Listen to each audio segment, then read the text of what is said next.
एक छोटा सा कस्बा था, नाम था सीतापुर। ना बड़े मॉल, ना ऊंची बिल्डिंग्स, ना ही कोई चमक धमक, लेकिन उसी छोटे से कस्बे में एक लड़का रहता था, अर्जुन। उम्र केवल 15 साल, लेकिन आंखों में सपने ऐसे कि आसमान भी छोटा लगे। अर्जुन के पिता एक छोटी सी साइकिल की दुकान चलाते थे। परिवार का गुजारा मुश्किल से चलता था, लेकिन अर्जुन बचपन से ही पढ़ाई में होशियार था। स्कूल के बाद वह दुकान पर भी हाथ बटाता और रात को स्ट्रीट लाइट के नीचे बैठकर पढ़ता था।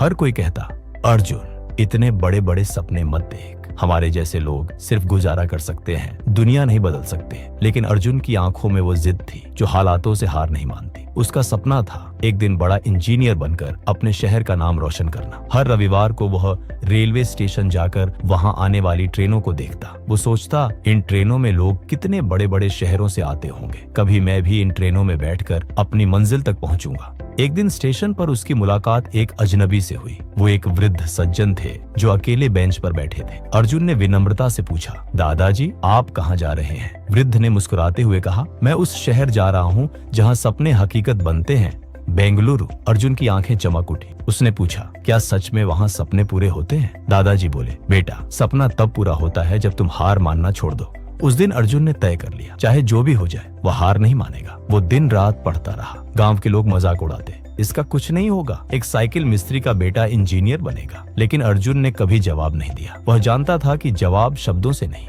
काम से देना होता है। 12वीं की परीक्षा में अर्जुन ने जिले में टॉप किया, लेकिन जब इंजीनियरिंग की पढ़ाई के लिए फीस की बात आई तो पूरे परिवार की आंखों में चिंता थी। पिता ने कहा, बेटा हम कोशिश करेंगे, लेकिन शायद सब इंतजाम ना हो पाए। अर्जुन उदास नहीं हुआ। उसने स्कॉलरशिप के लिए हर जगह आवेदन किया। वह दिन में दुकान पर काम करता और रात में कंप्यूटर सेंटर जाकर तैयारी करता। कुछ ही हफ्तों में चमत्कार हुआ। अर्जुन को एक प्रतिष्ठित कॉलेज से फुल स्कॉलरशिप मिल गई। जब वो पहली बार ट्रेन में बैठा तो उसकी आंखों में आंसू थे। ये आंसू खुशी के थे, संघर्ष के थे, उस छोटे शहर की मिट्टी से निकलकर बड़ी दुनिया में कदम रखने की भावना के थे। कॉलेज में भी अर्जुन ने कभी पीछे मुड़कर नहीं देखा। पहले साल में ही उसने एक नया मोबाइल ऐप बनाया जो छोटे दुकानदारों की मदद करता था। वह ऐप वायरल हो गया। इन्वेस्टर्स ने उसमें दिलचस्पी दिखाई। 4 साल बाद जब अर्जुन कॉलेज से निकला, वह सिर्फ एक इंजीनियर नहीं, एक सफल एंटरप्रेन्योर था। अब वो खुद उन ट्रेनों में सफर करता था जहाँ कभी खड़ा होकर सपनों की बातें किया करता था। एक दिन वह फिर उसी रेलवे स्टेशन पर आया